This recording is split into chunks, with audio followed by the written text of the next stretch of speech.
Perfeito. Amém. Juízes 10-12, né? E Salmo 71. Amém. Juízes 10. Depois de Abimeleque, um homem de Issacar, chamado Tolá, filho de Puá, filho de Dodô, levantou-se para libertar Israel. Ele morava em Samir, nos montes de Efraim. Liderou Israel durante 23 anos.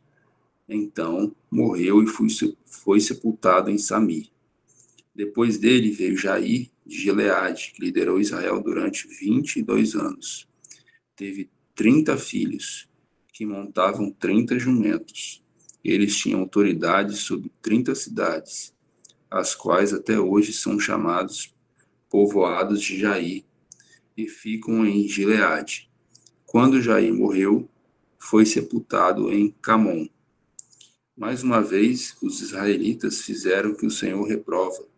Serviram aos Balaíns, às imagens de Astarote, aos deuses de Arã, aos deuses de Sidom, aos deuses de Moabe, aos deuses de Amonitas e aos deuses dos filisteus. E como os israelitas abandonaram o Senhor e não mais lhes prestaram culto, a ira do Senhor se acendeu contra eles. Ele os entregou nas mãos dos filisteus e dos amonitas, que naquele ano os humilharam e os oprimiram. Durante 18 anos oprimiram todos os israelitas do lado leste do Jordão, em Gileade, terra dos amorreus. Os amonitas também atravessaram o Jordão para lutar contra Judá, contra Benjamim e contra a tribo de Efraim. E grande angústia dominou Israel. Então os israelitas clamaram ao Senhor, dizendo: temos pecado contra ti, pois abandonamos o nosso Deus e prestamos culto aos Balaíns. O Senhor respondeu: quando os egípcios, os amorreus, os amonitas, os filisteus, os sidônios, os amalequitas, os maonitas os oprimiram, e vocês clamaram a mim, eu os libertei das mãos deles. Mas vocês me abandonaram e prestaram culto a outros deuses. Por isso não os livrarei mais. Clamem aos deuses que vocês escolheram, que ele os livre na hora do aperto. Os israelitas, porém, disseram ao Senhor: nós pecamos, faze conosco o que achares melhor. Mas te rogamos, livra-nos agora. Então eles se desfizeram dos deuses estrangeiros que haviam no meio deles e prestaram culto ao Senhor. Ele não pôde mais suportar o sofrimento de Israel. Quando os amonitas foram convocados e acamparam em Gileade, os israelitas reuniram-se e acamparam em Mispa. Os líderes do povo de Gileade disseram uns aos outros: quem iniciar o ataque contra os amonitas será chefe dos que vivem em Gileade. Jefté, o gileadita, era um guerreiro valente. Sua mãe era uma prostituta e seu pai chamava-se Gileade. A mulher de Gileade também lhe deu filhos, que quando já estavam grandes, expulsaram Jefté, dizendo: você não vai receber nenhuma herança da nossa família, pois é filho de outra mulher. Então Jefté fugiu dos seus irmãos e se estabeleceu em Tobi. Ali um bando de vadios uniu-se a ele e o seguia. Alguns tempos depois, quando os amonitas entraram em guerra contra Israel, os líderes de Gileade foram buscar Jefté em Tobi. Venham, disseram, seja o nosso comandante, para que possamos combater os amonitas. Disse-lhe Jefté: vocês não me odiavam e não me expulsavam da casa do meu pai? Por que me procuram agora quando estão em dificuldades? Apesar disso, agora estamos apelando para você, responderam líderes de Gileade. Venham conosco combater os amonitas, e você será o chefe de todos os que vivem em Gileade. Jefté respondeu: se vocês me levarem de volta para combater os amonitas e o Senhor os entregar a mim, serei o chefe de vocês? Os líderes de Gileade responderam: O Senhor é a nossa testemunha. Faremos conforme você diz.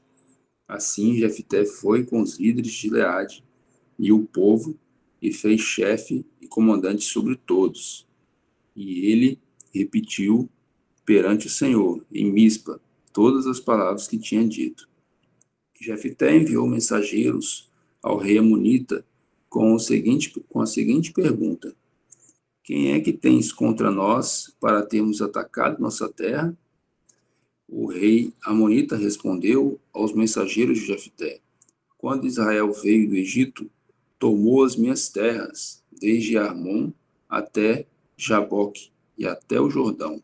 Agora, devolve-me esta terra pacificamente. Jefté mandou de novo o mensageiro ao rei Amonita, dizendo: Assim diz Jefté: Israel não tomou a terra de Moabe, e tampouco a terra dos Amonitas. Quando veio do Egito, Israel foi pelo deserto até o Mar Vermelho, e daí para Cádiz.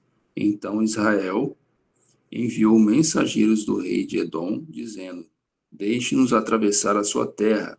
Mas o rei de Edom não quis ouvi-lo, e enviou o mesmo pedido ao rei de Moabe, e ele também não consentiu. Assim Israel permaneceu em Cádiz. Em seguida, os israelitas viajaram pelo deserto e contornaram Edom e Moabe, e passaram o leste de Moabe e acamparam do outro lado de Arnon, não entrando no território de Moabe, pois Arnon era sua fronteira. Depois Israel enviou mensageiros a Seom, dos amorreus, e os Hesbom, e lhes pediu: Deixe-nos atravessar a sua terra, para irmos ao lugar que nos pertence. Seom, porém, não acreditou que Israel fosse apenas atravessar o seu território, e assim convocou todos os seus homens, acampou em Jaza e lutou contra Israel. Então o Senhor, o Deus de Israel, entregou Seom e todos os seus homens nas mãos de Israel, e este os derrotou, Israel tomou posse de todas as terras dos amorreus que vivem naquela região, conquistando-os por inteiro, desde Arnon até Jaboque, e desde o deserto até Jordão. Agora que o Senhor, o Deus de Israel, expulsou os amorreus da presença de Israel, seu povo, queres tu tomá-la? Acaso não tomas posse daquilo que o teu Deus Camos te dá? Da mesma forma, tomaremos posse do que o Senhor, o nosso Deus, nos deu. És tu melhor do que Balaque, filho de Zippor, rei de Moabe? Entrou ele alguma vez em conflito com Israel ou lutou contra ele? Durante 300 anos, Israel ocupou Hesbom, Aroé, os povoados ao redor e todas as cidades às margens de Arnon. Por que não reconquista todo esse tempo? Nada fiz contra ti, mas tu estás cometendo um erro, lutando contra mim. Que o Senhor, o juiz, julgue hoje a disputa entre os israelitas e os amonitas. Entretanto, o rei de Amon não deu atenção à mensagem de Jefté. Então o Espírito do Senhor se apossou de Jefté, e este atravessou Gileade e Manassés, passou por Mispa de Gileade, e daí avançou contra os amonitas. Jefté fez esse voto ao Senhor: Se entregares os amonitas nas minhas mãos, aquele que estiver saindo da porta da minha casa ao meu encontro, quando eu retornar da vitória sobre os amonitas, será do Senhor, e eu o oferecerei em holocausto. Então Jefté foi combater os amonitas, e o Senhor os entregou nas suas mãos. Ele conquistou 20 cidades, desde Aroé até as vizinhanças de Minite, chegando a Bel-Quiriatim. Assim, os amonitas foram subjugados pelos israelitas. Quando Jefté chegou à sua casa em Mispa, sua filha saiu ao seu encontro, dançando ao som de tamborins. E ela era filha única, Ele não tinha outro filho ou filha. Quando a viu, rasgou as suas vestes e gritou: Ah, minha filha! Então, angustiado e desesperado por sua causa, pois fiz ao Senhor um voto que não posso quebrar. Meu pai respondeu, respondeu ela: Sua palavra foi dada ao Senhor. Faça comigo o que prometeu. Agora que o Senhor o vingou de seus inimigos, os amonitas. E prosseguiu: Mas conceda-me 2 meses para vagar pelas colinas e chorar com as minhas amigas, porque jamais me casarei. Vá, disse ele, e deixou ela fosse por 2 meses. E ela e suas amigas foram para as colinas e choraram, porque ela jamais se casaria. Passados os 2 meses, ela voltou e o seu pai, e ele fez como ele tinha prometido no voto. Assim, ela nunca deixou de ser virgem. Daí vem o costume em Israel de saírem as moças durante 4 dias, todos os anos, para celebrar a memória da filha de Jefté, o Gileadita. Os homens de Efraim foram convocados para a batalha e dirigiram-se para Zafon e disseram a Jefté: Por que você foi lutar contra os amonitas sem nos chamar para irmos juntos? Vamos queimar a sua casa e você junto. Jefté respondeu: Eu e o meu povo estávamos envolvidos numa grande contenda com os amonitas. E embora eu tenha chamado, vocês não se livraram das mãos deles. Quando vi que você não ajudariam, arrisquei a vida e fui lutar contra os amonitas. E o Senhor me deu vitória sobre eles. E por que vocês vieram para cá hoje? Para lutar contra mim? Jefté reuniu então todos os homens de Gileade e lutou contra Efraim. Os gileaditas feriram os efraimitas, porque estes tinham dito: Vocês, gileaditas, são desertores de Efraim e de Manassés. Os gileaditas tomaram as passagens do Jordão que conduziam a Efraim. Sempre que um fugitivo de Efraim dizia: Deixe-me atravessar, os homens de Gileade perguntavam: Você é efraimita? Se responderam que não, diziam: Então diga, Shibolete. Se ele dissesse Sibolete, sem conseguir pronunciar corretamente a palavra, prendiam-no e matavam-no no lugar de passagem do Jordão. 42.000 efraimitas foram mortos naquela ocasião. Jefté liderou Israel durante 6 anos. Então, o gileadita Jefté morreu e foi sepultado numa cidade de Gileade. Depois de Jefté, Ibzan de Belém liderou Israel. Teve 30 filhos e 30 filhas. Deu suas filhas em casamento a homens de fora do seu clã e trouxe para seus filhos 30 mulheres de fora do seu clã. Ibzan liderou Israel durante 7 anos. Então Ibzan morreu e foi sepultado em Belém. Depois dele, Elon, da tribo de Zebulon, liderou Israel durante 10 anos. Elon morreu e foi sepultado em Aijalon, na terra de Zebulon. Depois dele, Abdon, filho de Hileel, de Piratom, liderou Israel. Teve 40 filhos e 30 netos, que montavam 70 jumentos. Abdon liderou Israel durante 8 anos. Então, Abdon, filho de Hileel, morreu e foi sepultado em Piratom, na terra de Efraim, na serra dos Amalequitas. Salmo 71.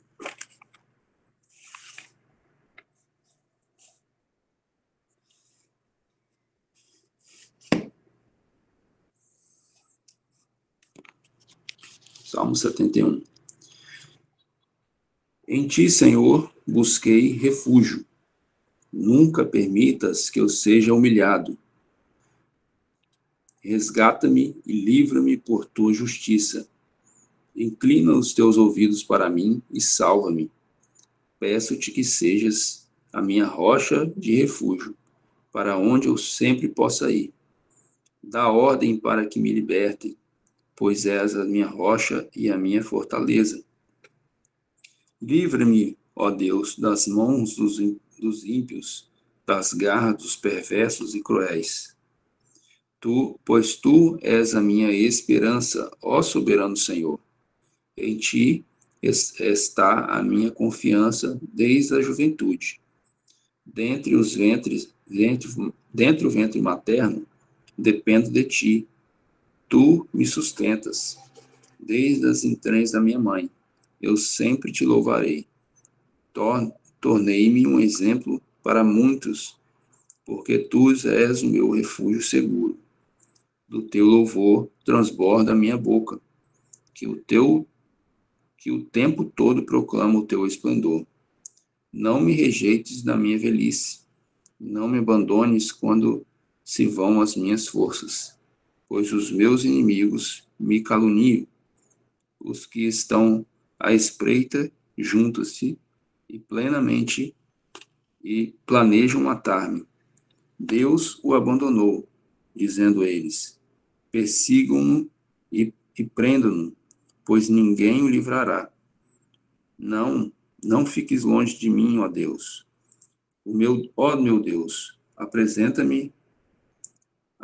em ajudar-me. Pereçam humilhando-os os meus acusadores. Sejam cobertos de zombaria e vergonha os que querem prejudicar-me. Mas eu sempre terei esperança e te louvarei cada vez mais. A minha boca falará sem cessar da tua justiça e dos teus intocáveis atos de salvação. Falarei dos teus feitos e poderosos, ó soberano Senhor. Proclamarei a tua justiça, unicamente a tua justiça, desde a minha juventude. Ó Deus, tens me ensinado. Até hoje eu anuncio as tuas maravilhas. Agora que eu estou velho, de cabelos brancos, não me abandones, ó Deus, para que eu possa falar da tua força aos nossos filhos e do teu poder às futuras gerações. Tua justiça chega até as alturas, ó Deus. Tu que tens feito coisas grandiosas, quem se compara a ti, ó Deus? Tu que me fizeste passar muitas e duras tribulações, restaurarás a minha vida, e das profundezas da terra, de novo me farás subir. Tu me farás mais honrado, e mais uma vez me consolarás, e eu te louvarei com a lira, por tua fidelidade, ó meu Deus. Cantarei louvores a ti com a harpa, ó Santo de Israel. Os meus lábios gritarão de alegria quando eu cantar louvores a ti, pois tu me redimiste. Também a minha língua sempre falará dos teus atos de justiça, pois os que queriam prejudicar-me foram humilhados e ficarem frustrados. Amém. Amém, glória a Deus. Obrigado, querido pastor Felipe. Gente, a porção de hoje ela é bem intrigante, né? A gente tem a história de Jefté e o voto que ele faz. No capítulo anterior, capítulo 10, a gente vai ver que, novamente, né, Israel faz aquilo que era mal aos olhos do Senhor. Gente, vocês viram a lista dos deuses que Israel adorou, serviu, sacrificou no capítulo 10. É incrível, é impressionante, né? Dá um nervoso. E o resultado foi 18 anos de opressão, né? Pelos filisteus. Ou seja, os próprios deuses que Israel ali adorava eram o mesmo que trazia opressão e desgraça, né? Eles adoraram os deuses filisteus, amonitas, a lista, né? E eles sofreram ali 18 anos de opressão. E aí a gente vê no capítulo 10 que Israel finalmente reconhece o seu pecado, clama a Deus. E a gente vê que nesse capítulo Deus dá uma resposta bem poderosa ali sobre as consequências, né, da infidelidade de Israel. Mas mesmo assim o coração do Senhor se comove com o sofrimento de Israel. E ele levanta novamente ali um libertador. E a gente vai entrar em Juízes 11, que vai falar sobre Jefté. Gente, quem que era Jefté? Né? O voto dele aqui foi um voto precipitado, né? E traz uma lição muito profunda para nós nesta manhã. E até naquele vídeo que eu coloquei para vocês ouvirem sobre o panorama de Juízes, a forma como o narrador traz deixa até um pouco estranho, assim, né? Porque ele fala assim, porque Jefté ofereceu sua filha em sacrifício. Mas aqui, quando a gente lê na palavra, ele não queria oferecer a filha dele em sacrifício, né? Então, por isso que é importante a gente ler o texto, ler a palavra, para a gente poder entender. Então, aquele panoramazinho que eu coloco lá para vocês é uma visão geral do livro, mas cuidado, a gente precisa ir para a palavra, para ler, para entender, porque às vezes o narrador, ele fala uma coisa, ele está pensando algo, né? Mas você precisa ir para a palavra para poder entender. Então, vamos lá. Quem que era Jefté? Jefté, ele era um homem de origem bem humilde, né? E ele foi rejeitado, porque ele era filho de uma prostituta, né? E os seus meios irmãos expulsaram ele, né? E o que quer dizer a palavra Jefté em hebraico? Quer dizer, ele abrirá. Ele abrirá. Então, quando a gente vê que já o aspecto desde a infância dele ali, né, os irmãos ali rejeitam ele e falam, tu não herdará nada da casa do nosso pai, porque tu és filho de outra mulher, né, e aí ele vai expulso, e essa rejeição molda profundamente a vida dele, né, e você vê que ele vai para uma outra terra e depois ele vai se tornar líderes de homens vazios. E ontem eu estava até conversando com o meu esposo sobre essa história de Jefté. Interessante que é muito parecida com Davi, né? Ele tinha aqui uma unção de Davi, porque Davi também era um filho bastardo, também era excluído, né? E ele vai para um outro lugar e se torna líderes de homens ali que eram rejeitados, marginalizados como ele. E depois ele se torna ali um líder, um guerreiro, né? Um grande guerreiro. Então é interessante, né, que a gente vê que Deus, ele escolhe improváveis mesmo para cumprir os seus propósitos, né? E o próprio Yeshua foi rejeitado pelos seus, né? Então, vamos ver sobre essa questão do voto agora. Quando os amonitas, eles vão atacar Israel, aí aqueles que eram ali, né, os anciãos de Gileade, buscam o Jefté e chamam ele ali para liderar o exército, né? E a palavra fala que o Espírito do Senhor veio sobre Jefté. Então tem um ponto aqui que é crucial a gente entender, que o Espírito do Senhor veio sobre ele antes do seu voto. Então o Senhor já estava com ele, já estava preparando ele para a vitória. O voto não era necessário para garantir o favor do Pai. Olha que interessante, né? E aí a gente vê que, olha o voto que ele fala. Ele não fala assim, eu vou oferecer minha filha. O voto dele não foi, eu vou oferecer minha filha. O voto dele foi, em Juízes 11:30, vai dizer assim, Jefté fez um voto ao Senhor e disse, se totalmente entregares os filhos de Amon na minha mão, aquilo que, saindo da porta da minha casa, me vier ao encontro, voltando eu dos filhos de Amon em paz, isso será do Senhor, e o oferecerei em holocausto. Aí, para você entender esse texto aqui, você tem que conhecer a cultura, o contexto da época.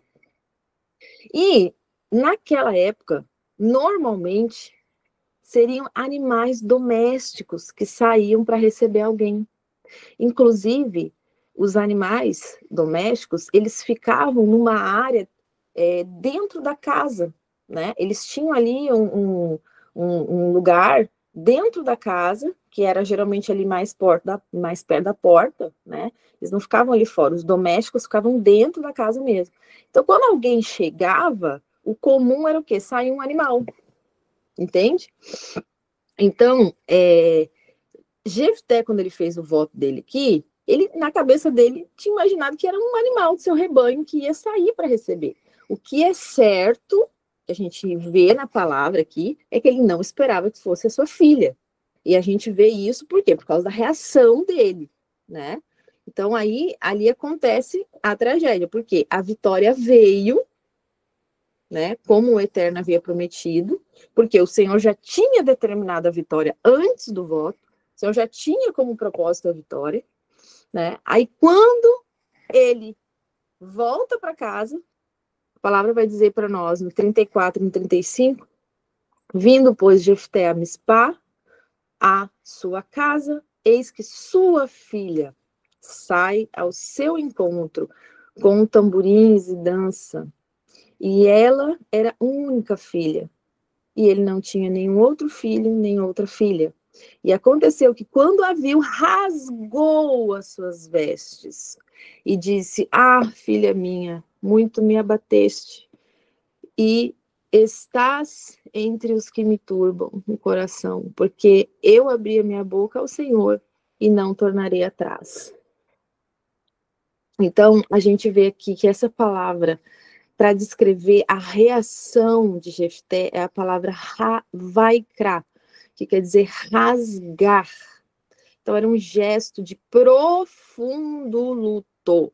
Né? A gente vê quando, né, tem muitos esse termo na palavra, quando eles rasgam suas vestes, isso é um gesto de profundo luto e angústia.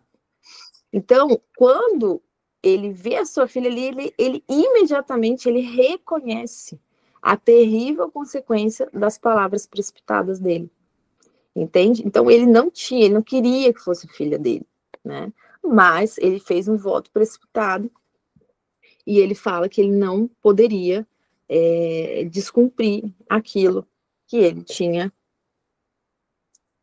feito o voto com o Senhor. Agora tem um detalhe, queridos, aqui, que o que acontece? Sacrifícios humanos são explicitamente proibidos na Torá, né? Vocês sabem o que é a Torá, né? Já falamos o que é a Torá. A Torá são os 5 primeiros livros da Bíblia. Então, em Levítico e em Deuteronômio, tem textos específicos que proíbem explicitamente a Torá. Deus nunca pediu sacrifício, né? E esse problema aqui era um problema, porque o povo de Israel, ali, quando a gente vê no capítulo 10, eles adoraram vários deuses dos cananeus, os filisteus, os amonitas. Os cananeus, eles faziam sacrifícios humanos ao seu Deus. Eles ofereciam seus filhos, eles ofereciam crianças. Os cananeus, eles eram conhecidos na época por sacrifícios infantis. Então, quando Israel se corrompe, sabe, ali com aqueles deuses estranhos, aquilo ali, tipo assim, eles acabam até mesmo esquecendo do caráter do Deus de Israel. O Senhor nunca pediu sacrifício, né? Então, isso aqui a gente vê que é um problema, porque Jefté, ele aqui, se ele conhecesse profundamente a Torá, ele saberia que a lei, a Torá, permitia a redenção de votos. Em Levítico 27. E ele saberia que a lei, a Torá, proibia sacrifícios humanos, como a gente viu ali, né? Em Deuteronômio, Levítico vai falar, Levítico 18, 21 vai falar sobre a proibição de sacrifício humano. Levítico 20, do 2 ao 5 vai falar. Deuteronômio 12, 31 vai falar. Deuteronômio 18, 10 vai falar.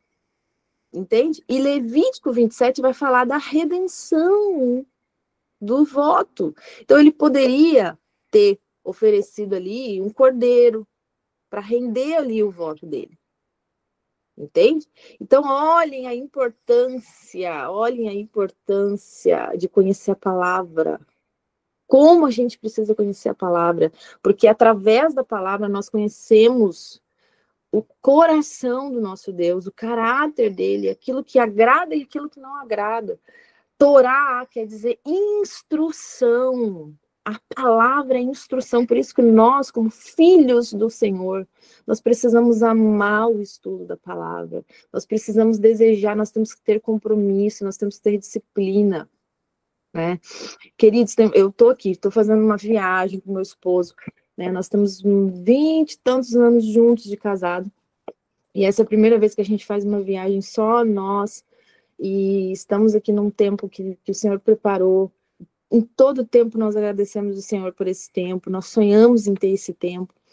E alguns poderiam falar, né? Eu poderia ter colocado algum dos nossos queridos líderes aqui para estar conduzindo o Maná, mas, queridos, eu preciso do Maná. Eu preciso estar exposta constantemente à palavra, estudando, ouvindo a voz do Senhor, me alimentando. A gente precisa ter essa consciência que não é, né, não é um fardo, não é uma obrigação, não é, eu tenho que estar... não, eu preciso, porque isso é maravilhoso para a minha vida. A palavra é luz, ela é instrução, ela é segurança, ela me guia, ela me fortalece, entende? Então, Jefté aqui era um homem que ele foi cheio do Espírito do Senhor, ele liderou uma batalha, ele teve a vitória, mas ele falhou drasticamente, porque ele não conhecia a palavra. Ele faz um voto precipitado. Pensem assim, queridos, ele negociou com Deus, né? Porque é como se ele pudesse comprar o favor do Senhor, quando ele vai fazer esse voto com o Senhor. Entende? Senhor, é como se ele pudesse comprar, eu te dou isso se você fizer isso, né? E o Senhor já tinha decidido dar a vitória, quando o Espírito do Senhor veio sobre ele.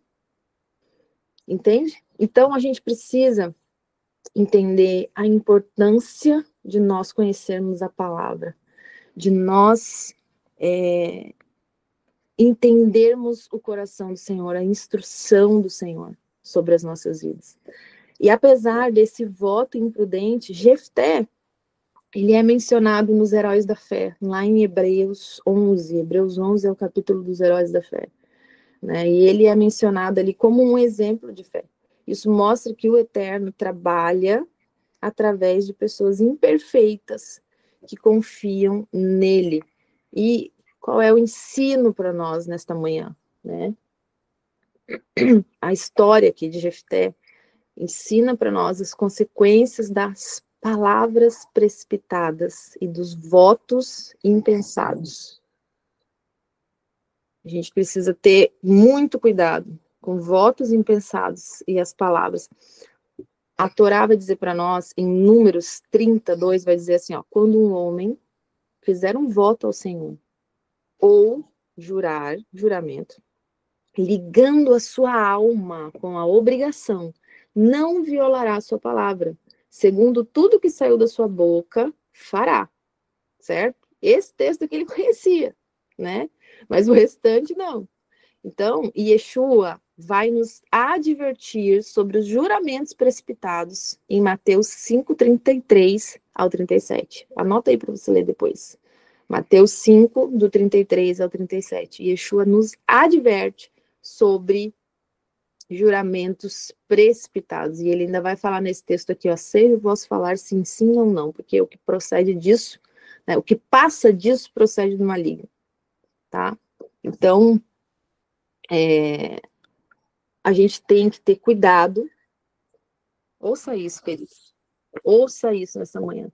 Nós precisamos ter cuidado com as nossas palavras, especialmente quando nós falamos com o Eterno.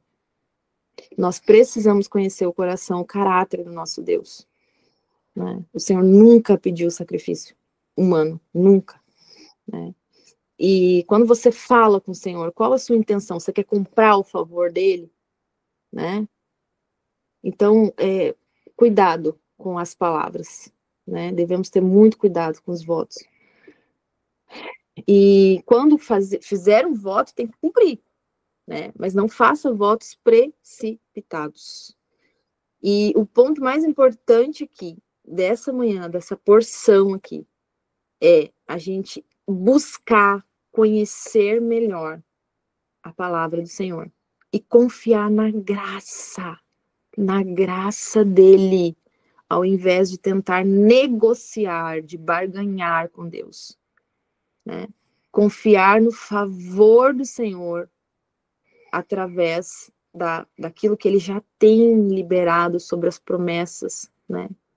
Sobre a sua vida. Amém? Então, que o Senhor te abençoe nos seus estudos das Escrituras, que você seja levado a amar, a estudar a palavra, a estar aqui, né? Entendendo que você precisa. É como um alimento, é como você tem o mesmo prazer que você tem de comer uma comidinha que você gosta, né? O mesmo prazer que você tem de levantar e tomar seu café da manhã, o mesmo prazer que você tem de, quando você tá com muita fome, você sentar e bater um pratão e comer aquela comida, ou quando você tá morrendo de sede, como é bom tomar uma água refrescante, que você sinta esse prazer ao estudar a palavra, e entenda que você precisa conhecer a palavra. Porque quando Deus te colocar em situações, em momentos, em circunstâncias, né, em que Ele quer te usar, né, em que você vai ser uma bênção, em que você vai ser luz, em situações que às vezes você não imagina hoje que o Senhor vai fazer, né, você está preparado, você conhece a palavra, você tem conhecimento da palavra, e vai te dar a instrução, a direção precisa para que você não erre. Amém? Glória a Deus.